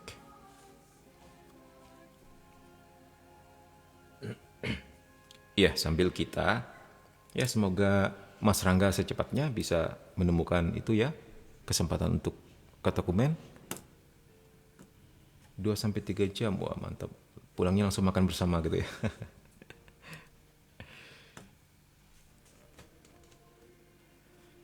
Oke baik, sambil kita nanti Mas Rangga bisa juga menghubungi teman-teman yang ada di sini atau bisa chat Mimin di Telegram ya. Semoga segera ketemu. 798. Dalam segala bagian tubuh, Roh Kudus adalah prinsip bagi setiap tindakan yang membawa kehidupan dan yang benar-benar menyelamatkan. Jadi Roh Kudus adalah prinsip daripada setiap tindakan keselamatan di dalam tubuh mistik Yesus ini ya. Roh Kudus melaksanakan dengan berbagai macam cara pembangunan seluruh tubuh dalam cinta. Nah, dikatakan di sini, dia memberikan begitu banyak rahmat, segala apapun akan dicurahkan agar gereja ini menjadi sebuah komunitas yang hidup. Menjadi sebuah sekumpulan orang-orang yang benar-benar bisa menggarami dunia dan memberkati dunia. Segala rahmat akan dia curahkan di dalam cinta. Ini dia. Kenapa? Seringkali setiap berbicara tentang Roh Kudus, gereja selalu mengaitkannya dengan cinta. Karena sebenarnya Roh Kudus itu sendiri bisa dikatakan adalah buah cinta kasih antara Bapa dan Putra, Putra dan Bapa. Dan Bapa dan Putra berkomunikasi di dalam Roh Kudus. Ya. Jadi itu adalah komunikasi cinta antara Allah Tritunggal. Sehingga sedikit-sedikit dikaitkan dengan cinta karena memang itulah powernya dia, itulah kekuatannya dia, cinta. Nah jadi dalam sebuah lagu ada dikatakan roh cinta, apalagi roh cinta Bapa dan Putra, lupa apa sih, pokoknya intinya begitu dah. Nah oleh sabda Allah yang mempunyai kekuatan untuk membangun. Jadi Roh Kudus bekerja dalam cinta tersebut lewat sabda Allah, lewat pembaptisan, dan juga lewat sakramen-sakramen yang memberi kepada anggota tubuh Kristus pertumbuhan dan penyembuhan. Oleh rahmat para rasul. Rahmat para rasul ini ya, jadi ini apostolik diturunkan. Dan yang paling menonjol di antara anugerah rahmat oleh kebajikan-kebajikan yang menyebabkan perbuatan-perbuatan baik, oleh aneka ragam karunia khusus yang dinamakan karisma, yang menjadikan umat beriman cakap dan bersedia untuk menerima pelbagai karya dan atau tugas yang berguna untuk membaharui gereja serta meneruskan pembangunannya. Nah, ngerti nggak ini? Maksudnya ini luar biasa loh. Jadi Roh Kudus itu ya mengaruniakan kepada kita apapun untuk pembangunan seluruh tubuh ini. Lewat pembaptisan, karena Roh Kudus dicurahkan. Lewat sabda Allah, karena Roh Kudus dicurahkan. Lewat sakramen, ya itu kita bertumbuh dan disembuhkan. Dan yang paling mantap adalah kebajikan-kebajikan. Ini dia. Kebajikan-kebajikan itu segala kecenderungan untuk berbuat baik. Ya. Segala pikiran tentang hal-hal yang mulia. Dengan tindakannya, bukan hanya dipikirkan saja. Itu kebajikan. Dan yang namanya kebajikan itu sebuah tindakan yang terus-menerus, konsisten. Itu kebiasaan baik. Itu namanya kebajikan. Yang menyebabkan perbuatan-perbuatan baik oleh aneka ragam karunia khusus yang dinamakan karisma. Nah, ini karisma. Karisma ini sesuatu yang nanti kita akan bahas di sini apa yang dimaksud dengan karisma. Ya. Oke, sekarang kita melihat apapun akan Dia berikan untuk kita. Pertanyaannya, kenapa sepertinya gereja melempem, kurang aktif, kurang hidup? Tentunya di lingkungan tertentu ya, enggak semuanya. Yang hadir di sini pasti hidup semua kok. Semua paroki, semua stasi yang sedang hadir live malam ini pasti mantap hidup semuanya. Ini sedang tidak membicarakan kalian ya. Ini sedang membicarakan yang tidak hidup. Kenapa? Ya. However, itu mengandaikan keterbukaan kita terhadap rahmat. Kerjasama kita dengan rahmat. Maukah kita menyerahkan hati kita seutuhnya? Maka kita membuka diri kepada rahmat itu. Baru Dia bisa pakai kita sesuai dengan kehendaknya itu ya. Jadi ini mengandaikan tetap kerjasama daripada kita. Pulangnya makan bebek. Saya masih bergereja Protestan, hati saya tertarik Katolik dan Ortodok karena kesakralannya dalam. Ya, puji Tuhan ya. Udah sini ikut Katolik aja. Oke, baik. Nah, sekarang kita berbicara tentang karisma. 799. Karisma-karisma ini ya, baik yang mencolok maupun yang sederhana dan biasa. Nah, jadi karisma itu ada yang mencolok, tapi ada juga yang sederhana dan biasa. Merupakan anugerah-anugerah rahmat Roh Kudus. Jadi karisma itu sebentuk anugerah lagi. Yang langsung atau tidak langsung melayani gereja. Semuanya itu diberikan untuk pembangunan gereja, untuk kesejahteraan manusia, dan untuk kebutuhan dunia. Nah, apa saja sih yang masuk dengan karisma? Ayo. Apa saja yang dimaksud dengan karisma? Ada yang sudah pernah bertemu dengan karisma? Atau ada yang sudah memiliki karisma-karisma tertentu dalam dirinya?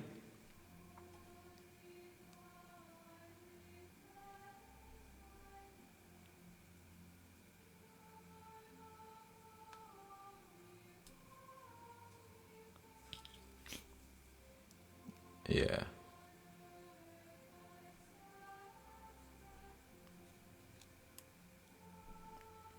Jadi karisma ini semuanya diperlukan untuk pembangunan gereja. Ya. Intinya karisma adalah sebuah karunia untuk melayani. Ya termasuk dalamnya karunia mengusir setan itu juga karisma. Karunia menyembuhkan orang itu juga karisma. Karunia mendoakan orang itu juga karisma. Ya. Jadi karisma ini lebih kepada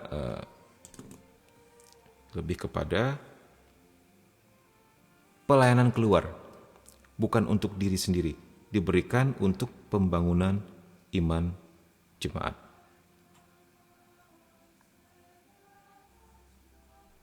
Mungkin kalian mengetahui beberapa karisma-karisma yang lain.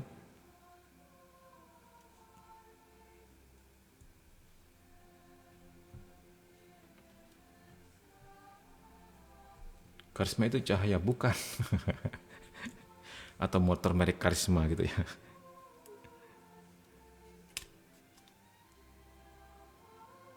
Oh, belum pernah dengar karisma ya?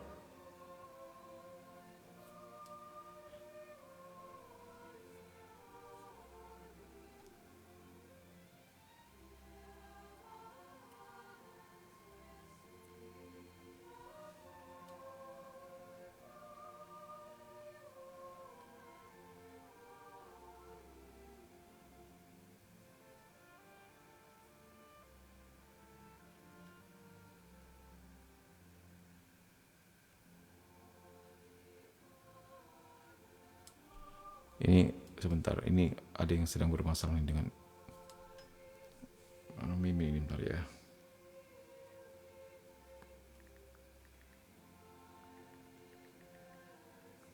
Musiknya bagaimana? Cukup terdengar atau mendominasi?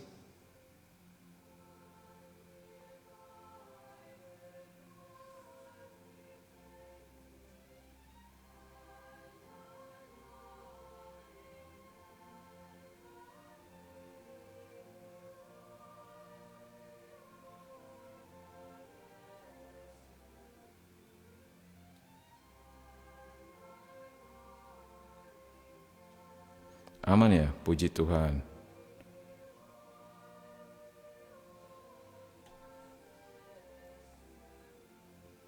Oke, nah ini.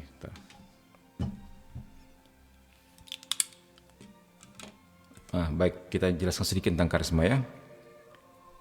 Karisma sebenarnya adalah anugerah atau karunia khusus yang diberikan Roh Kudus kepada individu atau komunitas. Jadi bisa individu, bisa juga komunitas. Ya, dalam gereja Katolik. Jadi karisma adalah pemberian yang diberikan oleh Allah untuk memperteguh iman, memperluas pelayanan dan membangun persekutuan dalam gereja. Nah, seperti tadi ya, karena yang tadi ya. Nah, kalau kita lihat di katekismus ya, kalau kita lihat di 799, sudah pernah kita bahas sebenarnya. 799. Mana dia? Ya, barusan. Ya ini dia, 799. Karisma adalah anugerah khusus Roh Kudus. Kita sudah baca tadi ya. Nah, karisma dapat berupa berbagai hal, seperti kemampuan untuk mengajar, menerjemahkan, menghibur, melayani orang miskin, itu juga menyembuhkan, memberikan nasihat rohani juga, atau memiliki kepekaan khusus tentang kebutuhan orang lain. Tapi juga dapat berhubungan dengan misalnya kepemimpinan gerejawi, seperti jabatan sebagai imam, uskup, atau religius. Nah, karisma bukanlah sesuatu yang diperoleh dengan usaha manusia, tapi anugerah yang diberikan oleh Roh Kudus sesuai dengan kehendaknya. Biasanya untuk mereka yang diberi tugas tertentu ya, apakah dia menerima, apakah dia menolak. Pada saat dia menolak mungkin dia berpikir, aduh ini bukan tugasku, bukan karuniaku. Ya. Tapi lucunya seringkali pada akhirnya dia bisa. Karena pada akhirnya ketika tugas itu diberikan, pada saat itu juga lah karunianya diberikan atau karismanya diberikan. Seringkali begitu. Ya, terutama untuk mereka yang membawakan itu dalam doa, ya. Mungkin kalian juga pernah mengalami seperti itu ya. Ya, digunakan untuk pelayanan, bukan untuk diri sendiri ya. Baik. Nah, kita lanjutkan. Karisma-karisma ini harus diterima dengan syukur oleh dia yang memperolehnya, tapi juga oleh semua anggota gereja. Benar. Jadi untuk mereka yang dapat karisma, ya, itu harus disyukuri, baik dirinya sendiri maupun kita yang menikmati karisma tersebut. Karena ini merupakan kekayaan gereja juga. Kekayaan rahmat yang mengagumkan untuk daya hidup apostolik dan untuk kekudusan seluruh tubuh Kristus. Nah, gitu ya. Yang perlu diperhatikan di sini adalah anugerah-anugerah yang dengan sesungguhnya berasal dari Roh Kudus, dan anugerah-anugerah itu harus dilaksanakan sedemikian rupa sehingga mereka menjawab secara penuh prakarsa roh yang sebenarnya. Maksudnya gimana, Min? Pendeknya begini, anugerah-anugerah itu harus dilaksanakan dalam cinta yang merupakan ukuran karisma yang sebenarnya. Nah, ini dia. Ketika karisma itu diberikan, yang terpenting adalah pelaksanaannya dalam cinta. Yang dikatakan merupakan ukuran karisma yang sebenarnya. Artinya apa? Disitulah otentisitas karisma tersebut, apakah dari Tuhan atau bukan. Ya, cinta adalah ukurannya.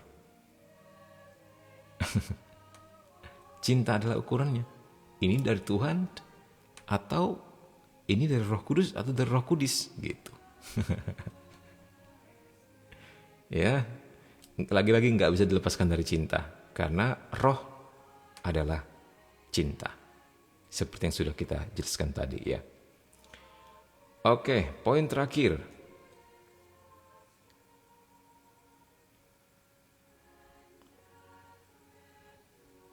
Dalam arti ini sungguh amat perlu untuk menguji karisma-karisma itu. Tidak ada satu karisma pun membebaskan dari kewajiban untuk menghormati gembala-gembala gereja dan untuk mentaati mereka. Karena terutama mereka itulah yang berfungsi bukan untuk memadamkan roh, melainkan untuk menguji segalanya dan mempertahankan apa yang baik. Nah, ini dia. Ya. Karisma-karisma itu pada akhirnya harus taat tetap kepada pastornya, kepada uskupnya. Inilah ujiannya di sini. Jadi untuk mereka yang mendapatkan semacam wahyu pribadi juga, seperti penampakan ini, penampakan itu, yang diuji adalah cinta dan ketaatannya. Ya, jika dia taat, maka dia akan kita akan tahu buah-buahnya dari siapa. Jika dia taat atau tidak taat. Kalau dia taat, udah pasti itu dari Tuhan. Kalau dia tidak taat dan keras kepala, kita sudah tahu sumbernya dari mana, ya. Ini adalah ujian bagi para visioner-visioner atau para penerima karisma tersebut. Jadi enggak dengan misalnya Santa Bernadette mendapatkan penampakan Maria, tiba-tiba dia tertawa terbahak-bahak, tiba-tiba dia mendirikan gereja sendiri, tiba-tiba dia ngumpulin massa gitu, atau bahkan mendirikan negara gitu, ya, maksudnya. Enggak jadi semena-mena, justru sebaliknya ada sebuah ujian juga di situ. Gitu. Dimana mereka wajib menghormati gembala-gembalanya dan mentaati, ya. Karena gembala-gembala itulah sesungguhnya yang telah dipercaya untuk menguji segala sesuatu. Ingat yang dikatakan kitab suci, karunia nabi selalu tunduk kepada nabi. Jadi kalau ada orang yang misalnya mengatakan, aduh saya nggak bisa mengalirkan karunia aku, dia mengalir begitu saja. Nah, itu sebenarnya nggak benar. Karena setiap karunia pasti tunduk kepada sang pemilik karunia. Gitu. Jadi nggak ada alasan dia misalnya nggak mendati ini itu karena ini membawanya ke sana, membawanya ke sini, dia nggak bisa kendaliin, misalnya gitu maksudnya. Hal seperti ini.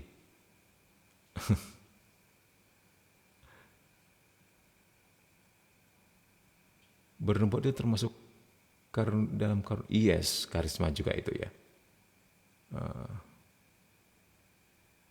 Komunitas eksorsis termasuk karisma berarti yes itu juga, ya. Min, apakah buku KGK ada di setiap paroki? Jarang ke devosional, ya. Kayaknya ada.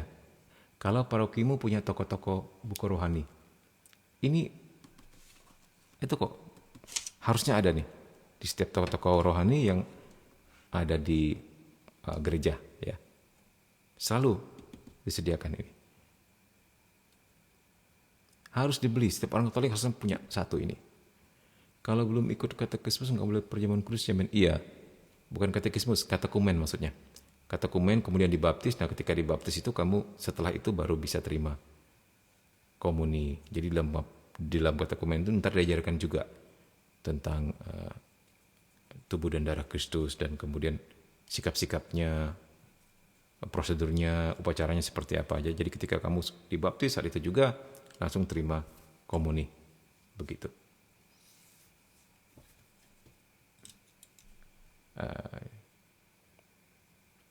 Oke. Kesimpulan. Kita sudah selesai. Yesus Kristus telah menyerahkan dirinya bagi kita untuk membebaskan kita dari segala kejahatan dan untuk menguduskan bagi dirinya suatu umat kepunyaannya sendiri yang rajin berbuat baik. Nah, ini dia. Titus 2:14. Artinya, Yesus datang ke dunia bukan untuk sekedar mampir terus pergi dan berakhir. The end. Tidak. Dia melanjutkan karya-karyanya melewati para rasul. Lewat gerejanya, lewat para rasul, hingga kita sekarang. Ya. Mulai dari Paus pertama, Santo Petrus, sampai Paus kita yang sekarang. Ya. 803. Kamulah bangsa yang terpilih, imamat yang rajawi, bangsa yang kudus, umat kepunyaan Allah sendiri. 804. Langkah masuk ke dalam umat Allah terjadi oleh iman dan pembaptisan. Nah, untuk yang Angga mungkin dari gereja, tergantung gerejanya. Sejauh gerejanya mengakui Trinitas atau masih berada di bawah PGI gitu ya, biasanya nggak perlu baptis ulang. Dia katekumen aja. Katekumen diajarin komuni dan sebagainya, nanti baru tinggal menyambut. Begitu. Tapi memang tetap harus konsultasi ya, karena nanti mendapat keterangan dari pastornya seperti apa ya. Tapi intinya sejauh memiliki iman Trinitas itu nggak perlu dibaptis ulang lagi, karena materi dan formanya sama. Materinya adalah air, formanya rumusannya adalah aku membaptis engkau dalam nama Bapa, Putra dan Roh Kudus. Begitu. Oke, kemudian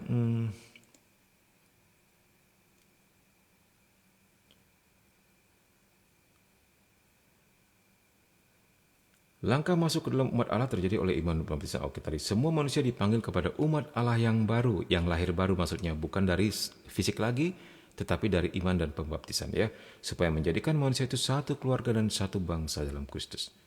805. Gereja adalah tubuh Kristus. Oleh roh dan karyanya di dalam sakramen-sakramen, terutama Ekaristi, Kristus telah mati. Kristus yang telah mati dan bangkit membuat persekutuan umat beriman menjadi tubuhnya. Nah, ya, 806. Dalam kesatuan tubuh ini terdapat perbedaan anggota dan tugas. Ya, walaupun kita satu, ya, tapi tetap ada tugas yang berbeda. Semua anggota berhubungan satu dengan yang lain. Ini saling mengayakan malah perbedaan tersebut ya. Terutama dengan mereka yang menderita, yang miskin atau yang dihambat. Nah, kita juga melayani dan membantu untuk anggota kita yang menderita, yang miskin atau yang terhambat. Sebagai tubuh Kristus, kita wajib membantu anggota tubuh kita yang sakit. Gereja adalah tubuh dan kepalanya adalah Kristus. Gereja hidup dari Dia, dalam Dia, dan untuk Dia. Ia, maksudnya Yesus, hidup bersama gereja dan di dalamnya. Nah, ini dia.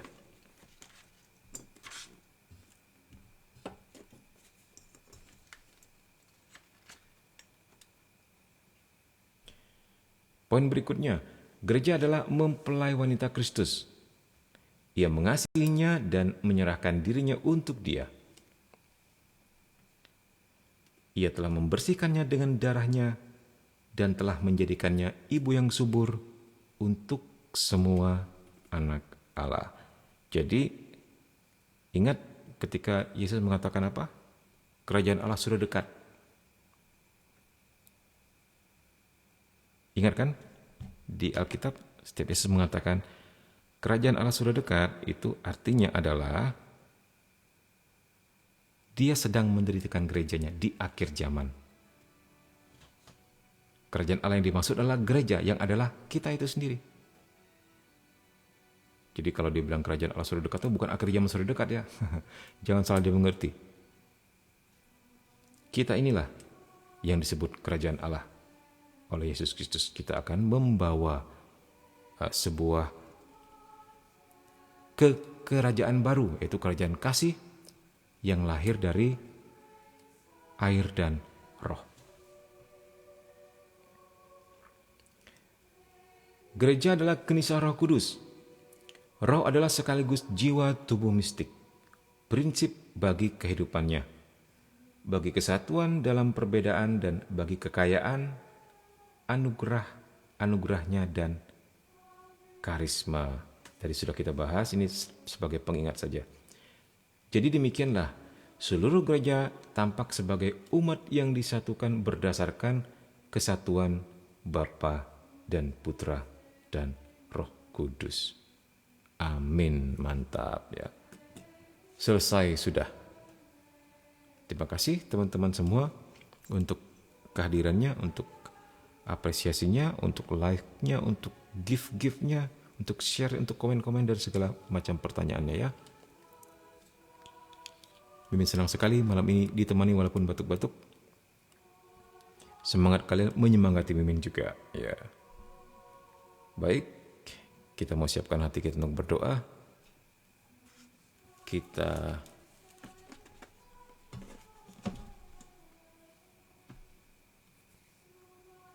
Ya ini bukunya ya. Kita siapkan hati kita untuk berdoa. Dalam nama Bapa dan Putra dan Roh Kudus. Amin. Ya Bapa Surgawi, terima kasih untuk penyertaan-Mu, untuk pengetahuan-pengetahuan baru yang Kau curahkan kepada kami semua, sehingga semakin kami mengenal-Mu, masuk ke dalam misteri-Mu, masuk ke dalam tubuh mistik-Mu, mengenal Kristus sebagai kepala dan kami Allah, anggota tubuhnya sebagai umat Allah, semakin kami mencintai-Mu. Bahwa Engkau selalu menyertai kami, memperhatikan pertumbuhan iman kami, memelihara kami di dalam kesatuan dengan saudara-saudara seiman maupun dengan Engkau sendiri. Biarlah ya Tuhan, berkat sakramen-sakramen-Mu, karunia dan rahmat Roh Kudus itu selalu dicurahkan dan selalu ada untuk kami, menjadi kekuatan kami untuk menjadi garam dan terang bagi dunia ini. Kami juga mau berdoa untuk teman kami yang sedang sakit, Tuhan sembuhkan. Yang sedang bergumul dengan hidupnya, Tuhan berkati dengan solusi. Yang sedang kesulitan ekonomi, Tuhan berkati dengan rahmat-rahmat, dengan segala kecukupan. Yang sedang terikat kuasa kegelapan, Tuhan bebaskan. Juga untuk saudara-saudara kami, semua saja yang menderita, apapun agama, ras, suku atau golongannya di seluruh dunia, akibat perang, akibat kemiskinan, akibat kehancuran rumah tangga, akibat pelecehan-pelecehan dan sebagainya. Biarlah Roh Kudus itu sendiri yang akan menjadi penghibur dan menjamah mereka. Bunda Maria doakan kami, Malaikat Agung Mikael berperanglah bagi kami, para malaikat dan Roh Kudus berjaga-jagalah bersama kami. Kemuliaan kepada Bapa dan Putra dan Roh Kudus, seperti pada permulaan, sekarang, selalu, dan sepanjang segala abad. Amin. Salam Maria, penuh rahmat Tuhan sertamu, terpujilah engkau di antara wanita dan terpujilah buah tubuhmu Yesus. Santa Maria Bunda Allah, doakanlah kami yang berdosa ini, sekarang dan waktu kami mati. Amin. Dalam nama Bapa dan Putra dan Roh Kudus. Amin. Oke, all. See you malam Jumat dalam demonologi. Ya. Thank you semuanya. God bless you.